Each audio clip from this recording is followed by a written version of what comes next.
Mga kanters, pag-usapan natin itong aking ibabahagi sa inyo. Tungkol po ito sa mga appearance ng mga 10 piso BSP series coins. No? Meron kasi akong binubuo dito ng mga matte type. No?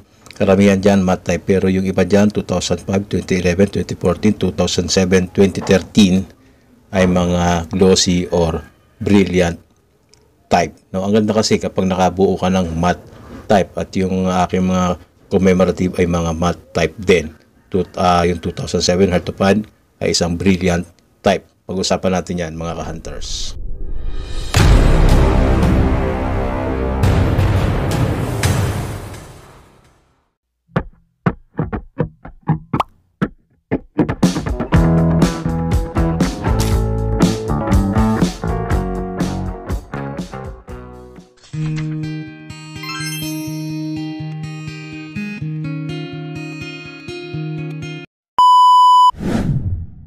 Okay mga hunters, diretso na po tayo sa ating content ngayon.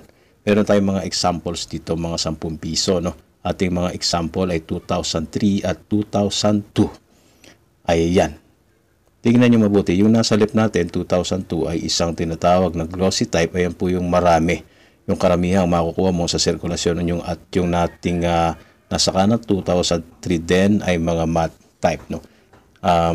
I-compare nyo na agad para makita nyo na yung kanilang mga pagkakaiba. No? Madali lang naman eh. Itong nasa left glossy, medyo shiny siya kapag maganda kondisyon. No? Kuha pa tayo dito. Yan, isang pares para makita ang mga pagkakaiba. 2002 at 2003. Ganon din, no? Glossy type, nasa kaliwa. No? Makikintab siya. Parang mirror type kapag uncirculated dyan, mga hunters. At yung 2003 sa kanan, ay matte type. Ang itsura kasi nito mga matte type ay mga parang malabo. Para siyang malabo, no? Smoggy. Smoggy ang kanyang appearance, no? Lalong-lalo na kapag uncirculated yan, mapapansin mo na parang kakaiba siya. Hindi siya makintab, no? Hindi siya mirror type. Kuha ulit tayo, no? 2003 and 2002. Ayan, no? So, hindi na natin masyadong ipaliliwanag yan. Makikita nyo naman yung video natin. Yung kanilang pagkakaiba. Yan. Sa reverse, ganun pa rin yan. Kung anong klase yan. Kung glossy yan, kabilaan, glossy yan. Kung matte yan, kabilaan, matte type yan. No? Ito last. Meron pa tayo ditong 2003 na matte type. No, sinisikap kong mabuo yan sa may set kong 10 piso pero hanggang ngayon hindi pa buo kasi yung iba doon ay mga brilliant type. Gusto ko matte type eh. Pero nasa sa inyo kung gusto nyo buuin brilliant type or matte type or kung gusto nyo naman yung glossy type. Kaya lang common yun. Pag nakabuo kasi ng ganyan ay mas bihira yan. Mas may tataas ang value ng bahagya. Ito parehong 2003. No? So parehong 2003 yan. Merong glossy at meron ding matte type. No? Yan. So, ang ganda, di ba?